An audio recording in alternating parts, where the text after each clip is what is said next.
So one of the other things I want to let you know is that a lot of this stuff that is happening around you is not a secret, okay? Again, having worked for local government and in the community division, I can tell you that cities usually do what they call maybe a neighborhood plan or a master plan of everything that they plan to do and want to do in these different communities. Newport News has one for downtown. Hampton has neighborhood plans for many neighborhoods. Every city does a planning process where they go through and they think about what they want this area to look like in the next 10 to 20 years. So what you're seeing come true right now was planned out 10 years ago, 20 years ago, and it's written. It's not a secret. A lot of cities, you can go online and you can look at the neighborhood plans and pull them up. And now let me tell you, everything is not going to come true exactly how you see it in the book. But the fact that they're sitting down and planning out what they want to do with these communities tells you that they're planning to put tax dollars, reinvest tax dollars back into those areas. That's where you need to be focusing, guys, because think about it. Like I said, in downtown, they did those new streets, the beautification, the new pretty street lights. That stuff took tax dollars. They allotted years ago. They said, okay, we need $1 million to do these 3 blocks of Jefferson Avenue to beautify it. That was put into the plan. So they're thinking that way. So all you have to do is look and follow it. It's not a secret. You can go to your local city hall, probably the planning department or the community development department, whatever it's called, and ask about the neighborhood plans. You could sit down and read them there. You could probably look them up online. I'm pretty sure Hampton and Newport News has most of them up online. And if you're from here, you know that in Newport News and downtown Newport News is on the water. They got big plans for that water. Real big plans for the water. So if you are really wanting to get in on this, again, this is the time to buy, because as more of this stuff starts to happen, as more of this comes true, as more of the revitalization happens, the prices are going to inch up and inch up and inch up and inch up until eventually the people that are there that don't own will not be able to afford to stay there. That is the gentrification part that everybody talks about. That's really bad and all that. But if you own, it's a different ball game. It's a different ball game, and that's where you want to be, owning in those areas. So let's talk about Hampton for a minute, because I'm a Hampton girl, okay? Let's talk about Hampton for a minute. Hampton has lots of neighborhood plans. They have lots of neighborhood plans, and I think all of them might be online now. You can go and take a look. Hampton has several neighborhoods that they have been working and doing revitalization in for many years.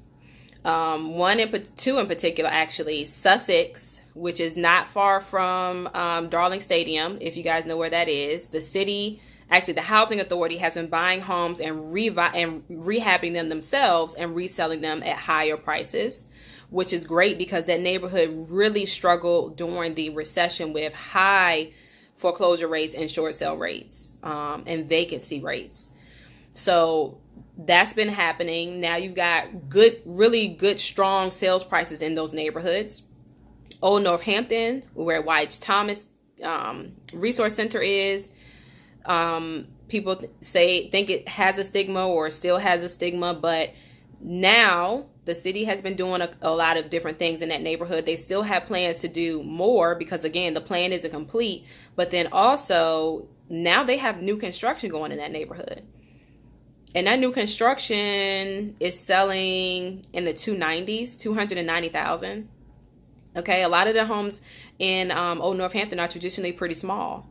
But I want to say again, for the people that live there, that are renting there, there's a possibility that they could buy those houses or buy a house in that community and stay there.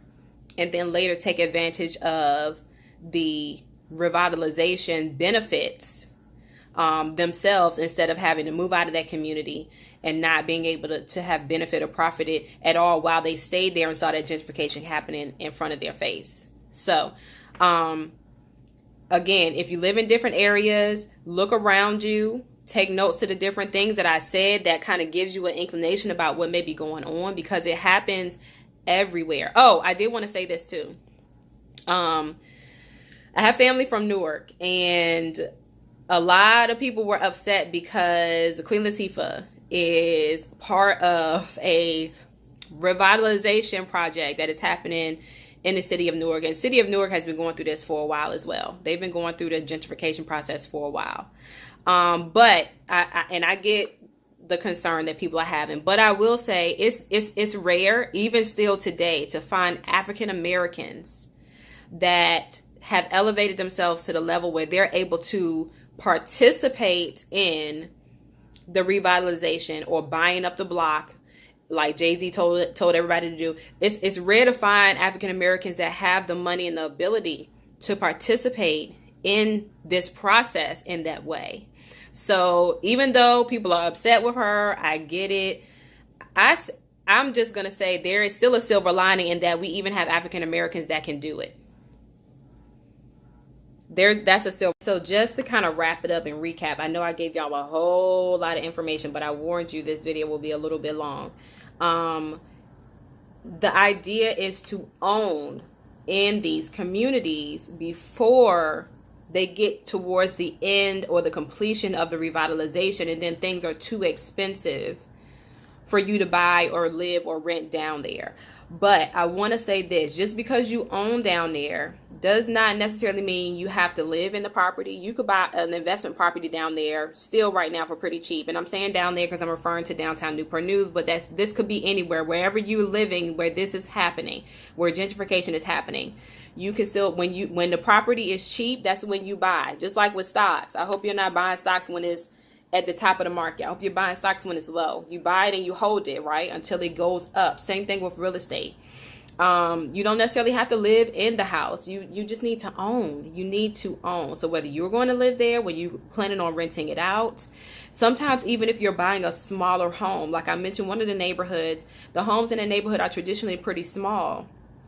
That's okay, because smaller homes sometimes make really good rentals. Smaller homes sometimes may be bought by an investor or bought by the city or whoever later on down the line because they want to build a new neighborhood or put some type of commercial business there. So they may offer you money to buy you out, but it'll still be more. It'll likely be more than what you paid for it, because the idea is to get in.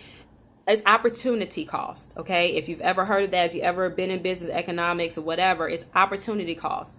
If you buy in now while it's cheaper, you're going to see the benefit and the higher values and the profits that you can make later. Even if you're not planning to sell it, even if you're just going to buy it, hold it, and then you can even use that money and leverage it to buy other properties somewhere else, or buy yourself another property. You can take a home equity loan out and buy yourself a bigger property somewhere else.